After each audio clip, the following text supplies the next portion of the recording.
昨天我刷到一条视频啊，据说是我们在高速行驶的过程当中，如果有风声、胎噪声、发动机噪声，用这个密封条都能给密封掉。这个效果我是不信的啊。今天我们来开箱测试一下，先看商家怎么宣传的。这个中控密封条它真的不是智商税啊！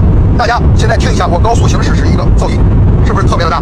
然后接下来我给大家安装，大家装好，大家看一下啊，安装也非常简单啊，直接这样安装好就可以了。大家听一听，声音是不是明显就小了很多很多，对不对？我没有任何的开窗，兄弟们。同款的密封条我买回来了，到手价格19.9块，花钱的坑老刘来踩，免费的小心心你给支持一下吧，谢谢您了。咱们开箱。打开之后，小壁纸刀，一个安装小工具，这是个起子吧，还有一个好评返现卡啊。来，镜头拉近，咱们看一下这个密封条，没有任何的产品介绍、资质以及材质介绍，这个是妥妥的三无产品啊。来的时候发现有弯折啊。这个地方也是弯折，这儿也是弯折啊。看了一下说明书，比如说这是缝隙，那就是按照这个齿口呢，给它塞进去，哎，捋平一条全给它塞进去就好了。看起来挺简单的，是吧？走，车上试试。在上高速之前，先把主驾驶的这一侧给它封上啊。从头就是这个位置啊，一点一点的往这边塞，给它塞进去。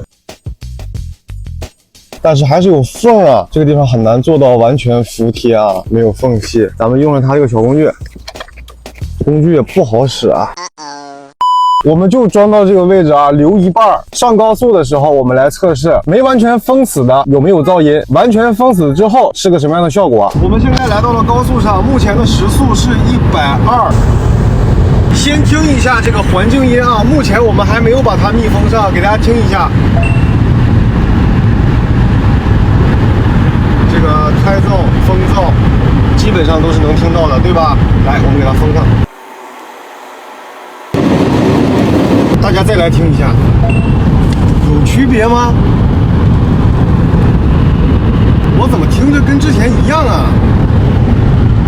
好像这个噪声啊、风噪啊、胎噪啊，都是来自四面八方的啊，并不是来自于这儿的。好，那我们再来听一下啊，现在是密封着的。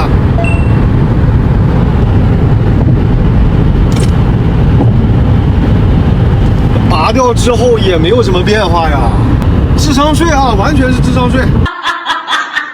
那经过实测呢，可以说是一点效果也没有。我猜测它这个前后噪声的对比啊，就是通过剪辑手法降噪功能来实现的，所以这妥妥的就是一个骗子。买了的抓紧退货，没买的这个冤枉钱咱也不花了。好了，我是老刘，关注我让你给我不上当，少踩坑。